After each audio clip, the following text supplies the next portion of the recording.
Good afternoon, everybody. I think I'm going to give just another minute or so for people to join, and then we'll get started.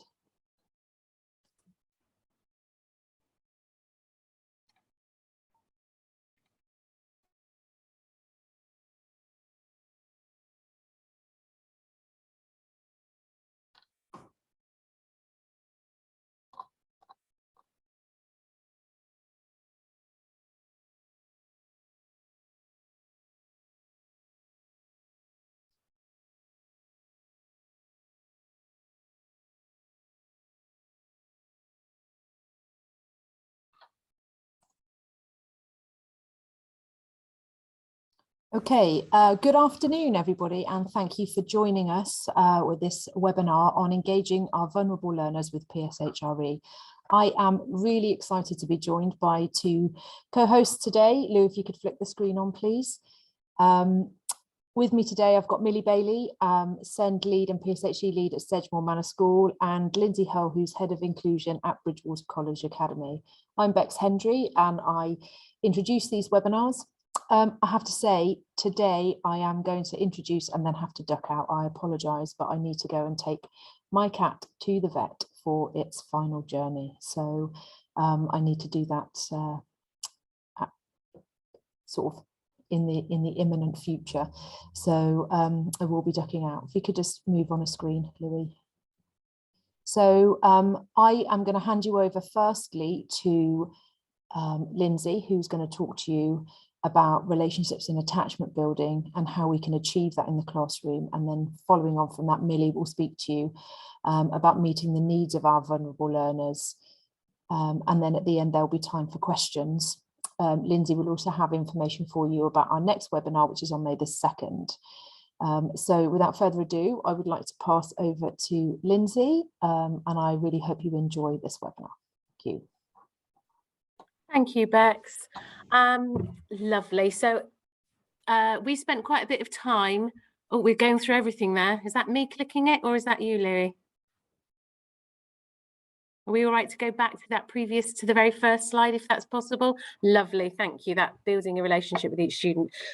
So might be helpful to know a little bit about me. I have worked in both primary and secondary settings. I have worked as a hospital teacher. I've worked with students in a PRU. I've seen quite a lot, but I certainly haven't seen it all. So the information I'm talking about is particularly relevant for vulnerable learners, and how we can work with them, and we can weave that, and how we can weave that into that kind of the PSHE curriculum and how we support our students. So I think one of the key things that Millie and I have spent quite a lot of time talking about is relationships. And actually that is the key thing. This will be repeated throughout this webinar about how important it is. And there are some key points there.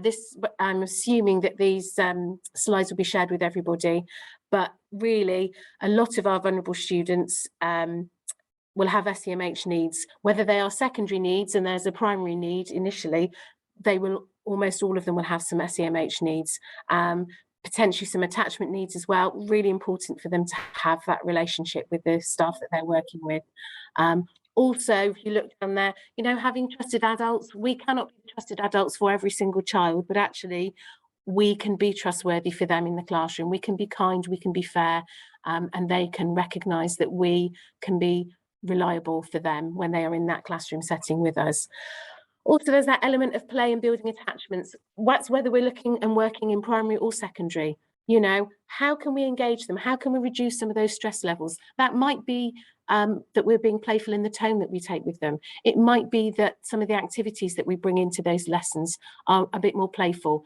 Playful can be appropriate. I don't want you to think that actually we lose control of our classes if we're too playful, but actually how can we introduce some of those topics, particularly those sensitive topics in PSHRE? How can we make them appropriate and allow our students to see a lighter side of it, because they can be some really serious topics. How are we engaging with those students when they come into those lessons? Some of them could be feeling really vulnerable. The topics that they cover could be really hard hitting for some of them. We know that when those lessons occur, sometimes we have some disclosures from students. How are we going to make those students feel safe? And actually we need to be really careful about how we are modelling how we're responding and how we're reacting. Our students watch us. They recognise when our emotions and our behaviours change, and they are looking to you as that key adult, somebody that they are able to learn from, whether they allow you to understand that or not, and make that clear to you. Also, there's a really useful strategy, and I know a lot of people think that this is just a primary-based strategy. That keeping in mind, it is so valuable at secondary level as well. Our students need to feel that they're important to us, and that we are not only interested when they're in our class at that very moment in time, we're actually interested and we're thinking about them beyond that. So a lot of those comments, you know, oh, how did that activity go at the weekend? I know you had this, I know you had your auntie's wedding, I know you were going to this and you were nervous about it. How did it go?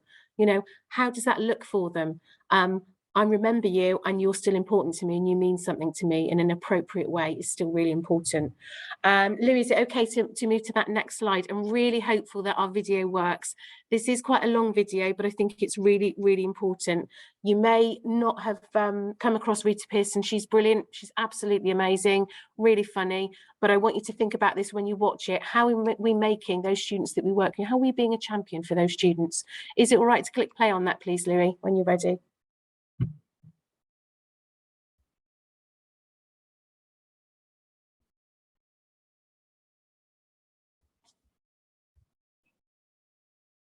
I don't think we've got volume on that.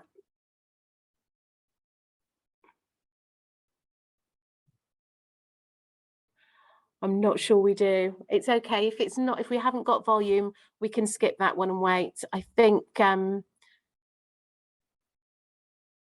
yeah, it's not on mute, I don't think, Louis. I think it's, if you come off mute, Louis, will it work? Let me give it a go. Thank you, that's really kind. No. Is that working now? It's not working. It would have come in. That's okay. I think what we can do is, Louis, will these slides be shared with everybody? Yeah, they absolutely will do. Yeah, so yeah, people will be able to access them. I think everyone can take that opportunity to look at that video. It's about 7 minutes long, and what Rita Pearson does is she spends a long time talking about key relationships and actually how we rephrase things and how we engage with our students. You know, for example, you get a test result back and you go, well, you only got 2 out of 20, but actually saying minus 18 or 2 out of 20, actually, how do we address that? How do we look for positives? And how do we build those students? You know, they are vulnerable. They're often vulnerable because of relationships that they've had in the past. They're often vulnerable because maybe academically they are not as able as some of the other students that they're working with. How do we reframe that for them? How do we look for positives, make them feel like they are important and that they are valid? And she talks about being a champion for those students, being somebody who is always going to have their back. Now that doesn't mean always allowing them to get away with things, but what it means is somebody who is going to support them, who is going to be their advocate and is going to push for them to do the very best that they can. And our vulnerable learners absolutely need that. They need to know that they can trust us to be those key adults for them. So another thing that's really important is how we create a nurturing environment for those students who come in. What does our classroom look like? What do the displays look like? Have we thought about those? Have we thought about the students and really got to know them and how we can be sensitive to their needs based on those displays? You know, how do we what ritual do we have? It isn't appropriate potentially for you to have a different handshake for every child that walks in your classroom, but how are you going to engage with them? You may have slightly different rituals with different students based on the needs that they have, but what does that look like? Do you greet them at the door? Do you welcome them to their chair? Do you come and sit and talk with each one just for a moment, just for a second?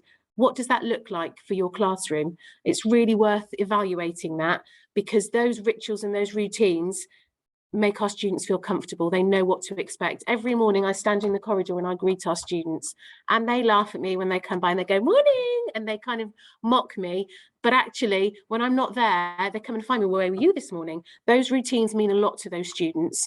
Even if it doesn't seem that they do miss those things, but also it creates that that feeling of certainty. They know what's going to happen. They know what the expectations are. So what do those rituals look like?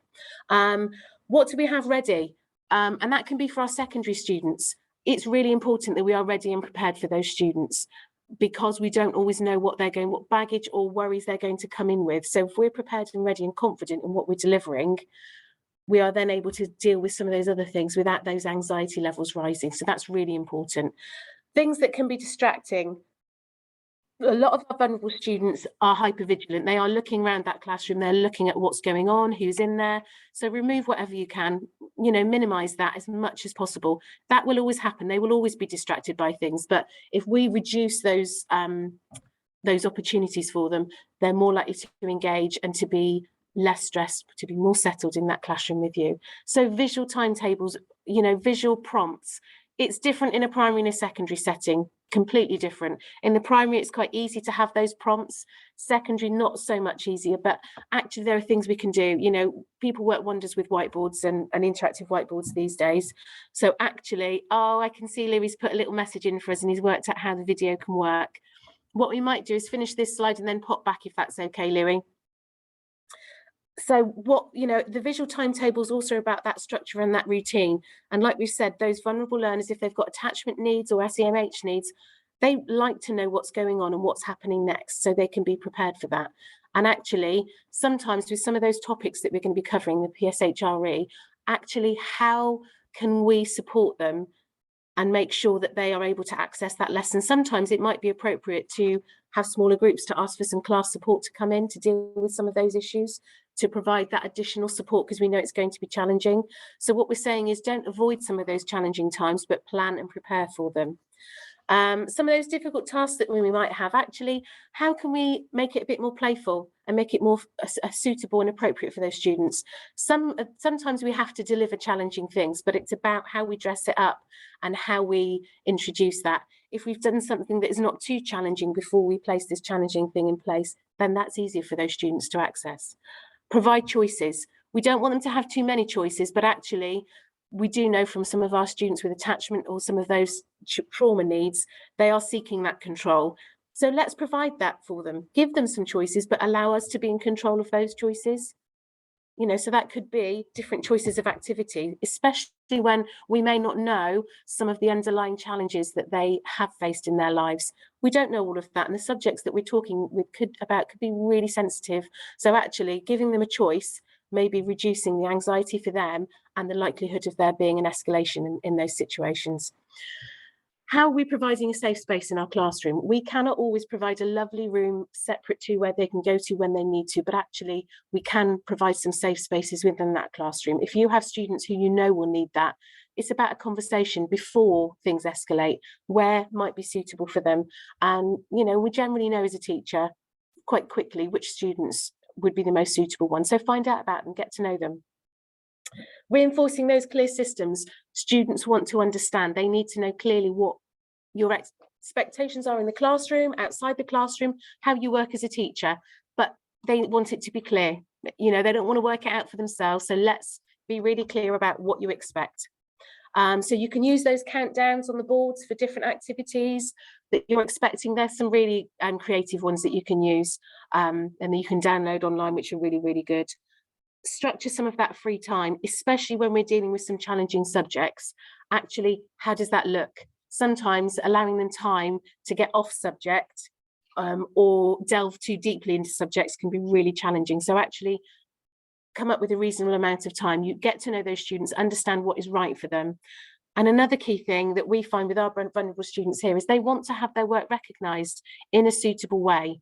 Okay, now that might be on a board, it might be in a book somewhere that is separate, so they don't feel that everybody can view it, but that somebody is recognising that achievement. It could be that you share it with a head of year.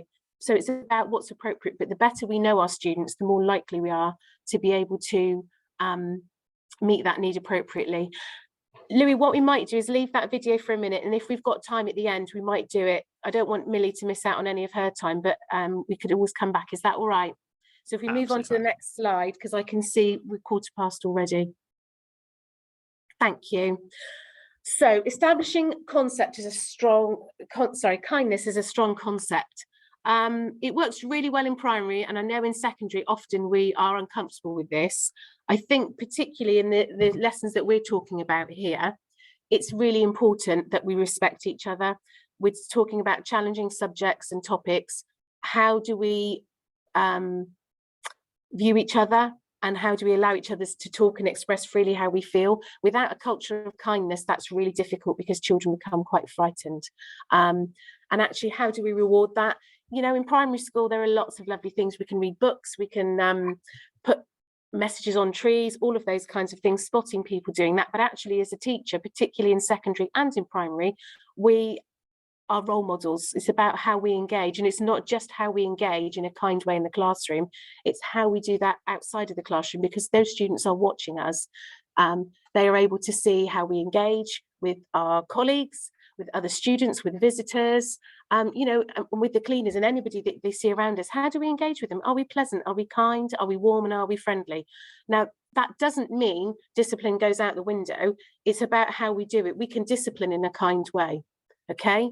Now, reading those books and things on kindness, there are lots of appropriate clips and videos that have that key thread of kindness running through them. So actually it's about how we're sharing some of those and how we engage. You know, in primary, there's so many things that you can do. You know, at the end of, I've seen schools where they do those lovely post-its, and at the end of the year, all of the ones for certain children, they laminate and they send them away with them. And that's kind of a kindness certificate almost. You know, we use achievement points. There's an organisation called Kindness UK, and if you email them, they will send you a free primary and secondary pack on kindness ideas that you can run within your school. But it's important that the students that we are working with understand that we can be kind, we can discipline in a kind way, and that we can listen. And actually, this is about how we build our students and how we model things for the future. We want them to be kind human beings when they leave our school, and we want to be able to model that and for them to be able to use that in their lives as they move forward. Okay, next slide, please, Louis. Okay, a lot of you have probably come across this from Dan Hughes. So Dan Hughes came up with this concept, oh, it must be well over 20 years ago. And this is quite a nice little handout. It's actually, it used to be called PLACE. So that was playful, loving, accepting, curious and empathetic. And they've dropped the L, which is a bit of a shame, because I think we can be loving in an appropriate way at school. But it kind of, that ties in with the kindness, really. So what we're looking at, those key areas, how can we be playful? We've talked about that a little bit. That comes in with relationships. It's about being appropriate, okay? Not every lesson is going to be fun and games. We know that, but actually, sometimes we can be playful in the way that we engage with them, and the tone of our voice can be adapted and changed to meet the needs of those students. Being accepting, that does not mean accepting poor behaviour. That does not mean accepting bad language. What it means is that we accept where some of our students come from, what those feelings and emotions that they may have, and accept who they are. We still have high expectations of them, but actually we have to accept how they might be feeling. For example, a student may come in and they may be celebrating the anniversary of a grandparent dying, and we're accepting that that might be really hard for them, the lesson that they have to come in and get through. We're accepting that, and we're thinking, what can we do to support? And that's where those key relationships come in again. How well do we know them? And this is all reinforced, this whole PACE concept is all underpinned by that relationship again. How we're being curious, you know, finding out about our students. What do they want to do when they leave school? How can we support them? You know, how can we help them to find out about that? How do we help them to be curious about the world around them in an appropriate way? And that's all about modelling as well. You know, how do we pose some of those questions and inquire about themselves? You know, and that's allowing them to be curious about themselves and what they're interested in, and follow and pursue those interests. So we have, you know, a duty to support them with that, and then being having that empathy really with them. And sometimes that can be some of those conversations. I wonder why, you know, is it challenging? Have you found that lesson challenging because you have had a supply teacher? You know, has it been tricky this morning before you even arrived into school? Having that understanding, or getting to know them and understanding, I know this weekend's probably been really hard for you. Come on in. Let's put those things in place. And again, that's where those routines are really important. Our students can have some really challenging experiences, but if we have those secure relationships and we have those routines in place, it makes them easier. They don't have to wonder about what's going to happen. That predictability in the classroom is there already. They know they come in, they meet you, you come in and you check in with them, and you'll come in and check in with them 10 minutes into the lesson. They're going to give you some tasks, but they might give you some choices. So if you're not ready for the challenging one, you will be okay for maybe the lower level one. So think about that. How does that look for some of our really vulnerable students? Thank you, Louis. Next slide, if that's okay. Okay, building self-esteem and resilience. This is huge. You know, hopefully some of you are lucky enough to have our mental health support teams in your schools. And every school is looking to increase capacity with regards to SEMH and all of those kinds of needs within schools. But actually, again, this is about that relationship. It just is that golden thread that runs through working with our vulnerable students. How can we support that? If we don't know our students, it's really hard to build their self-esteem and resilience. You know, what actually makes them special? What is it? Is it a specific skill that they've got? Is it a particular personality trait? Finding those things and praising them for those really positive things that they do. You know, is it their amazing knowledge? You know, I've got a young man that I work with who has just an amazing knowledge about World War II. And if you catch him and if you can see that he's becoming dysregulated, and you catch him with that and you start a conversation with that, you've got a meeting out your hands. And it's about catching them at the right time. And a lot of this work isn't necessarily done in the classroom.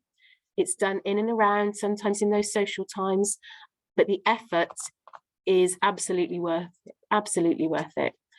Sometimes with some of those students, we might have to give them a role, something really simple in class. It might be that you trust them to do a specific job, you collect something.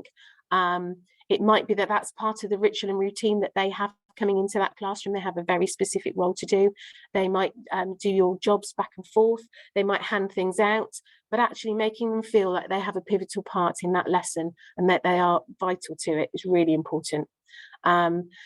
Praise, you know, we need to be really, really careful how we praise. It's important to praise often, but actually how we're doing that. Some students are really uncomfortable with that. Some would prefer to write the comments somewhere. Some would prefer you to find you and for you to tell them later. But it's important that it's really genuine and that it's very specific, okay? What is it for? Why have you done it? And actually things like, we may think it's a great idea to put them forward for Student of the Week, but actually it may be the worst thing if everybody knows, you know, and actually sometimes just giving them that certificate and for them to know, I think we'd be surprised how many students have got those kept in special places where we think it perhaps doesn't mean that much to them. So I think be really careful. Like I said, the better we know them, the more successful we'll be in delivering that. So for some of our students at primary and secondary level, having a book of success is really important, and that could just be where those stickers are stuck or those comments, photographs, anything. So it can be really important if our students have such low self-esteem at moments when they feel really low, for them to look through that back and remind themselves, well, actually look at the really positive things I have done. Actually, I did that, I've created that, and I've done those things. So collectively keeping that somewhere that can remind them of the successes that they've had in school. It's really, really easy to dwell on the negative things when they come, but actually reminding ourselves of all the positive things we have done is really, really important. And what I would say is it's really important that our students have a fresh start. So when they come in the next day, although we have to deal with things, we might have reintegrations, we might have behavioural things to talk about, actually allow them to move on from that. Because sometimes if we keep harping back to that, it really diminishes that self-esteem and their ability to keep going. They always feel like people they have those things hanging over them. So changing the narrative, change of face is really important sometimes. If you're in a class full of students with nobody else, that sometimes isn't an option. But actually what we can do is change the narrative. If you can feel that a discussion point is going in the wrong direction and a student is spiraling down, change it. Have something up your sleeve and adapt to meet the needs of that student and redirect things. Also with particularly vulnerable students, having those low stakes tasks that are really, really easily achievable. And I know we want to challenge and we want to get the best out of our students, but sometimes, particularly if you have such low self-esteem and resilience, we have to start low. It has to be so low and so achievable that we can gradually build them up so they can feel successful. They've got things to celebrate. And of course, we want to challenge them to do better. And we want them to understand that they can learn from those mistakes moving forward. But sometimes we have to be that person and that driving force for them, because if we're working with students who have had early childhood trauma, who have had attachment issues in the past, it's really difficult for them to rebuild. They haven't had some of those positive experiences, so we have to complete those cycles for them of things perhaps not working out, how we move forward and how we can grow and develop. Next slide, please, Louis. Okay, so Sometimes, particularly when we're looking at challenging topics, it can be really helpful to use a different route in, okay? Sometimes a PowerPoint just isn't going to cut it, talking through and with all of those details, but actually using a book or using some kind of film clips as a different avenue in. Now, if you haven't heard of Interfilm is absolutely brilliant. They do a huge amount of planning for you. They absolutely cover you know, social skills, they cover religious topics, some of those challenging areas that can be quite difficult. They will plan and do all of that planning for you. It's completely free to join. I don't work for them, by the way, but I have used them. They're very good. If you join and use them, they will even send you the DVDs for some of them. But I think for our students, they're very tech savvy. Sometimes having a film clip, well, they say it, don't they? You know, a picture can tell 1,000 words, and actually it's a bit like that with a short video clip. So if there are some really challenging topics, allowing the film to do some of that discussion. Sometimes I find myself kind of rambling on. If you're a bit uncomfortable about how to present something, we can go a little bit over the top. So actually using some of those other resources at primary level, there are some lovely, lovely books out there, and often they are available online too. You don't have to buy them. You can get, you know, use a copy online and flip through it quite easily. But Interfilm, I would absolutely, rather than you searching through and finding different clips, they have some excellent animated ones. They will clip it for you. They'll provide planning. So that is an amazing resource, and it allows them to look at different situations. So it might be some of the behavior that we see. It might be some social interactions, what we might do, because sometimes we're trying to teach students who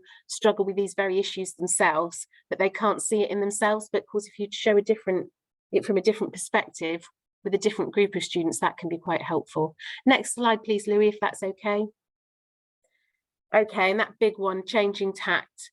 Like I said earlier, change of face, change of environment, that can be really challenging. Primary, sometimes it's a lot easier, secondary, not so much so, but actually look at that. It might take a lot of planning, but it might be that you plan to go out and do a lesson and have some additional support somewhere else. You know, for some students, it might mean they might need to use an iPad, they might need a scribe, they might want to voice record some things. And again, like we said, some students really struggle with having to seek that control. Sometimes give them some choice. Well, actually, you can choose this lesson if you'd like to use an iPad, if you want to use a computer, you know, if you want somebody to write it for you, that's okay.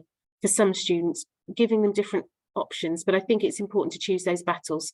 With these specific lessons, with these vulnerable students, the most important thing is how that message is conveyed to them. Okay, what are the key things we want them to learn from that lesson? How are we going to get to that point? And actually, some things aren't important. So maybe some things you just leave and recognize that actually these are the key things I want them to learn. And sometimes it might be a change of face. You might need somebody to come in support. But I think you have to, you know, it's about planning that carefully and seeing how that looks. Okay, my next slide, I've kind of forgotten where I've got now, Louis, not sure. Oh, hey, here we go. So we're on to Amelia, it's past. Amelia, if you want, we can watch that video at the end, so it's up to you. But I will hand over to Amelia now. Hi there, I've also got a video, and so if we don't have time for mine either, there will be a link for it on the slide. So both mine and Lindsay's, you can watch them in your own time. A little bit of background about me. I've worked all over in education, apart from mainstream, actually. So I've worked in international education. I've worked in alternative provisions. I worked in offender learning for 5 years. I've worked quite a big SEMH background. I now work in an ASD school with kind of supporting students also around mental health and SEMH needs. But all of our students do have an autism diagnosis. So a lot of what I'm going to talk about, I think Lindsay mentioned it earlier, but a lot of what I'm going to talk about is going to really overlap with what Lindsay said. But I guess it's from maybe a slightly different perspective from me. But so yeah, if we can get moving on my first slide around ACEs, please, that'd be great. So many of our young people will have experienced ACEs, especially those that are those really hard to reach learners, or those learners that may display behaviours that can be quite challenging. So ACEs are adverse child experiences. They generally include domestic violence, parental abandonment, so it might be separation or divorce, or it might be that parent has left. It might be a parent or carer with mental health difficulties. It might be that they've been the victim of abuse, or that they have witnessed abuse. That can be physical, sexual, or emotional, or all of the above. It might be that they've been victim of neglect. That might be physical or emotional. It might be that a member of their family, particularly close family, so parent or carer or sibling usually, has gone to prison, or where they've grown up in a household where there are difficulties with adults experiencing drug and alcohol misuse problems. That list of experiences, what you tend to find is that if a young person has experienced more of those, then you see a real elevation in the difficulties that they're gonna be facing. So this term was originally developed in America. There was a survey done which found that this is, as I've just said, the number of ACEs increased in the population study, therefore so did the risk of experiencing different health conditions in adulthood. There's been studies that have then taken place in Wales and England, but not Scotland, actually. It's been done kind of slightly different. We don't necessarily have the data around that really, but in Wales and England we kind of found the same outcomes really.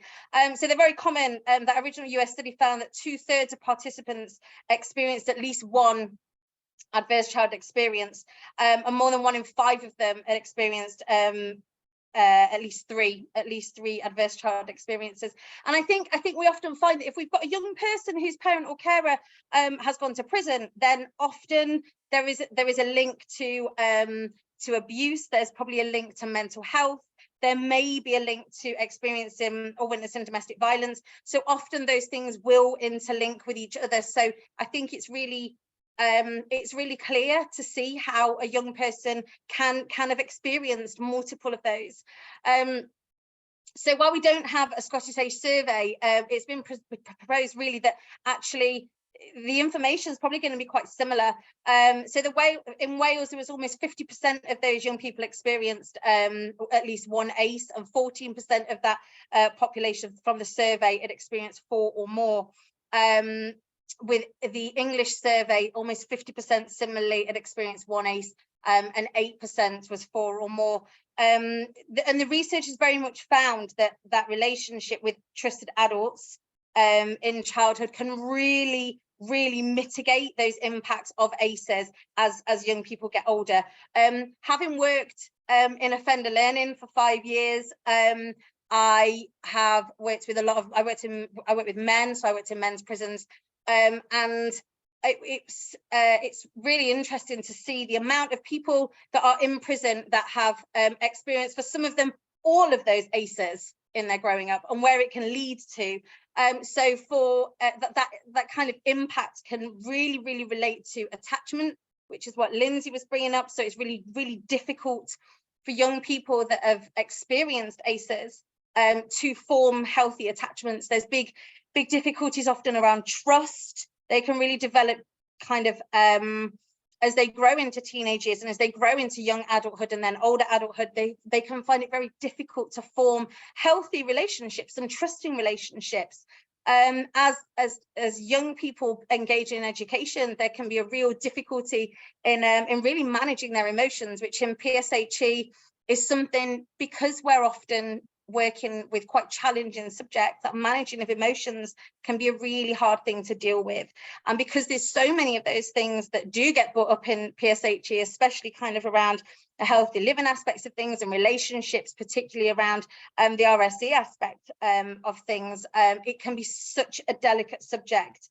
And yeah, a real difficulty in forming those relationships. And that's why those kind of relationships that Lindsey's just spoke about, at being that trusting adult, is so vital, because so many of our young people in education, children in education, outside of school, they don't have, as I'm sure you know, they don't have a trusted adult. They don't have a safe adult. They don't have a safe place. And while we can't necessarily be the safe and trusted adult to every single one of our kids, because we're all different, so we're not going to bond and form that with everyone. It is really important that there will be lots of kids that can really see you as a safe person. Can we move on to the next slide, please, Louis? Okay, so the links with trauma, when children are exposed to kind of adverse and stressful experiences, especially those ACEs, it can have really long lasting impacts. I'm not going to go to that video because I'm aware of time, and that you'll get the link so you can watch it. But the video is really interesting. I believe it was done, I think it's in conjunction with Wales, and it's an animated video, and it very much goes into a lot of detail about what can happen. So those sorts of things that I've just talked about, it kind of goes through a bit of a life story of a person, of a young person as they grow into adulthood, and it's a really nice video to just really see where that can go. Just going back to, because the video does show someone kind of engaging in criminal behaviour.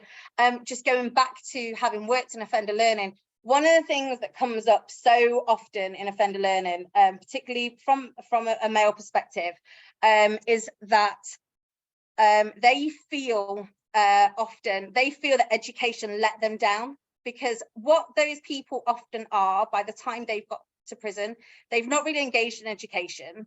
And what has happened is, and I think this is starting to peter out a little bit, but what a lot of their experiences are is, well, I wasn't respectful at school. I didn't have good relationships at school. I didn't engage in school, but then I got rewarded for those things. So then I got to do fun things. So I got taken on trips and things like this.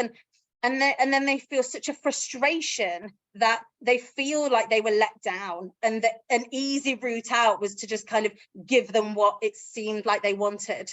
And it's not always the case. And that's why that building of a relationship is so important, to really kind of get in to work out what is it this young person needs and wants, and what's the bigger picture, really. So I'll leave that video for you guys to catch up with. Louis, can you just move on to the next slide? Okay, so I'm not going to spend a huge amount of time on this because Lindsey talked about it, and of course it is something that as practitioners we already kind of know about. But just to recap, that playful approach can allow for a real closeness without the scary parts. So it's about so I use something at the end of my lessons, and often with I have a nurture class, so at the end of my nurture class, and we talked about something called wins and challenges. And at the beginning of the year, we really only concentrate on the wins, and we think about something that was really good. I try not to use the term good, because often if I say to my students, tell me something good that's happened today, they'll sort of say to me, oh, nothing was good. So we tend to go with something that wasn't terrible. So something that wasn't terrible today. And then as we kind of build that trusting relationship, then we start to think about, well, what was a bit more difficult today? So it's thinking about what's been hard and what's gone well and what we've enjoyed, but using quite playful language around it. Again, reiterating what Lindsey said around the acceptance, and it's really communicating that actually, like Lindsey said, we're not accepting their behavior that might challenge, but we are accepting that what their life is, that's okay. And and it's about communicating that they're safe with you, and you are a safe person, and you are a safe place, and that you're interested, and you're not going to be judgmental, and you're not going to over evaluate all of their life. It's very much about there's no right or wrong to what they're doing and who they are and where they come from. It just is. That's just them. That curiosity and children knowing that actually, generally, kids know that the things that they're choosing to do aren't appropriate. We can so often, I have 2 children of my own that are both autistic, and they've got other learning difficulties as well. And so often it's easy to go, oh, it's because of their needs, it's because they're autistic, it's because of this, it's because of their PDA, when actually sometimes they're just kids, and that's okay as well. And sometimes they are just young people, and they're learning their way, and they're finding their way. But often, even though they know that it wasn't the best choice, they often don't know why they've done it, or they feel reluctant to explain why, because they don't understand. So that real curiosity, that language of I wonder and I'm curious and oh, how did this go, and that kind of questioning with curiosity really helps to get that out. What we often see, that behavior is very much the tip of the iceberg. So that outward behavior that might challenge is so often what's going on inside, and they can't talk about it. So instead of talking about it, they just explode in a different way. And that kind of outward that we sometimes see is yeah, the way of them communicating without having the words sometimes. So it's really for us to be curious, to really pull that stuff out. And again, like Lindsey said, empathy, being empathic means that we're actively showing that, again, that acceptance that in life is really important, and we want to help them get through the hard times. It's really important, I think, that we don't tell kids that we understand, and that we don't tell kids that we get it, because actually we don't understand, because we're not living their life. But we can be curious, and we can ask questions, and we can explore that with them, but really trying to avoid that terminology of I understand and I get it, especially in those challenging PSHE topics around relationships, around difficult conversations that often relate to those ACEs. We don't get it because we have not lived their life, but we can listen, we can tell them that we're listening, but it's about avoiding that language and choosing our language really carefully when we're talking about those challenging subjects. Louis, can you skip to the next slide, please? Okay, so building relationships. I know that Lindsey talked about this a little bit. For me, the most important thing is communication is about hearing. It's about hearing what isn't being said. It's that tip of the iceberg stuff that I've just spoken about, and about listening and seeing and taking in the words that we're not hearing. It's about actively listening to everything that's going on. They've just said something, but what did they mean by that? They're asking questions in a lesson about intimacy. Is that because they're experiencing that? And sometimes it's really important to be kind of listening to the inference, I guess. It's about listening to the inference. What are they inferring to you? Authenticity, being authentic. I'm not saying to kind of share your wears and tears in your whole life, but actually sometimes sharing your lived experiences makes you a real person. I did a lesson last week and we were talking, I'd not planned to do this actually, but due to some issues that have been going on in school, I did a big session about protected characteristics and the 2010 Equality Act. And it was a really good opportunity for me to really share a part of myself and my own experiences of discrimination, and sharing my place in the world and how I've experienced things. So as I say, that authenticity isn't about you opening up your whole life to them and everything about you, but just giving them enough that you are a person. You're more than just a teacher at school, you're a person. So often we can see kids out of school and they don't even know who we are, because we're in a different setting that they're not used to, and so they can't identify us being in a different place. So by making us a person, making us real, can make such a difference to them. Just that level of understanding, relating to the active listening, and really validating them actually, and verbally telling them your point is valid, what you are saying is valid, and really validating their lived experiences is really important. Louis, can you move on to the next slide for me, please? So this is a really big thing for me that I did in my last school, and I've done in my current school. What should your focus be? We kind of get a curriculum. I use the PSHE Association, as a lot of people do, and my current cohort of kids across the whole school, actually, I have chosen to take out all the bits that are to do with county lines and gangs and knife crime, because none of my cohort in school is that relevant to. I have, however, added in and extended an awful lot about stalking and about harassment, because all of my kids have autism. Lots of them have those obsessive tendencies, and that tendency to get online and to get into rabbit holes and to really engage in things that maybe aren't seen as appropriate at all. But they can't see that that's harassment, or they can't see that that's obsessive behavior.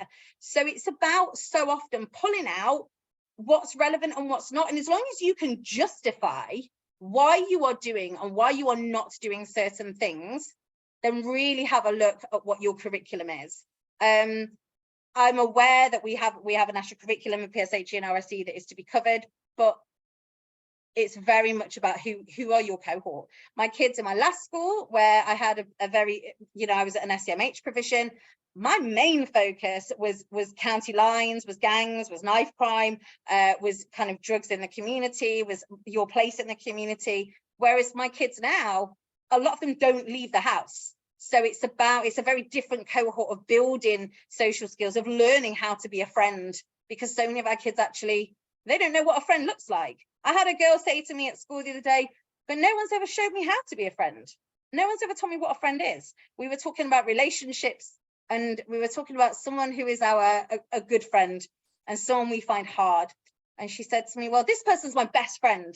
And then we talked about someone that we find hard, and she said, oh, but I absolutely hate her. And she couldn't identify how she was talking about her best friend in two very different places, because she's never experienced that knowledge of how to be a friend. So many of our young people with those kind of untrusting profiles, and those young people who don't have relationships and don't have positive role models, we really need to think about what is important in our curriculum. Sometimes you might get partway through a lesson and think, do you know what, this isn't working. And Lindsey mentioned it earlier, sometimes it's about just kind of boxing that off, deciding it's not working, and sort of saying, what do we need to be doing right now? What is topical for you guys right now? So yeah, it's very much it really should be about your cohort, not your curriculum. And as long as you can justify it and you can explain why, that covers you. As long as you're reflective on your practice and you are explaining your reasons why, then that's absolutely fine. Louis, can you just move on to the next slide, please? This is my last slide. It's a little bit off topic really, but I just wanted to mention reward systems. Lots of schools use reward systems. Lots of schools use behavior points and this kind of thing. And some schools have kind of whole school behavior policies. The school that I work at, we do have a behavior policy, but actually every single child in our school also has their own individual behavior policy. So that identifies exactly what their needs are and exactly what is their kind of baseline behavior and what would be considered a concerning behavior or a dysregulated behavior. Reward systems work for some kids, but for the majority of SEMH kids, they don't work. Those kids that have got PDA profiles, part of their profile, that's pathological demand avoidance profiles, which often comes with autism, a lot of that comes with self-sabotage. So the idea of using a reward system, they are never going to find success from a reward system because they will self-sabotage it.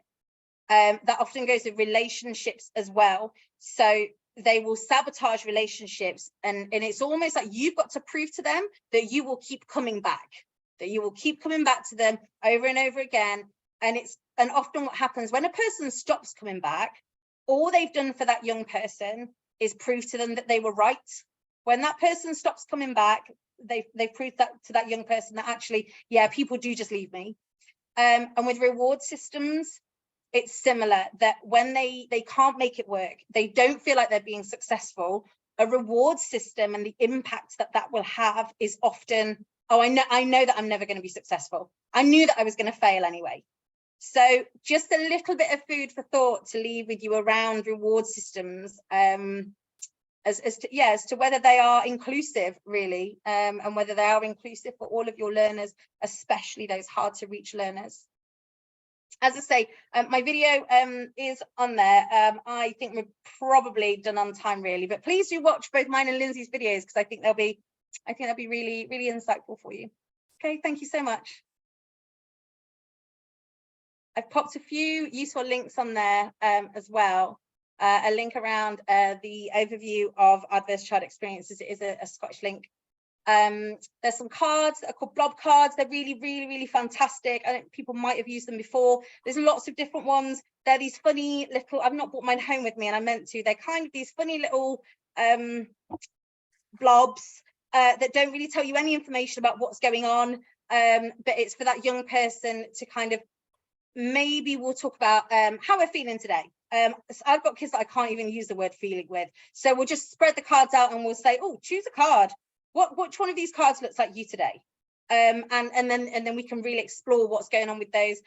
There's a range of books called Talk About books. There's Talk About for teenagers. There's Talk About, I think there's like a primary one. I think there's Talk About tweens as well. They're set up and it's all planned for you. They're worksheet based, but you can use the worksheet just as a filler. But there's some really good kind of basic tasks that really build on things. It's separated into sections, and there is kind of pre-section assessments and things. There's also a program called Social Thinking. There is a load of training on it.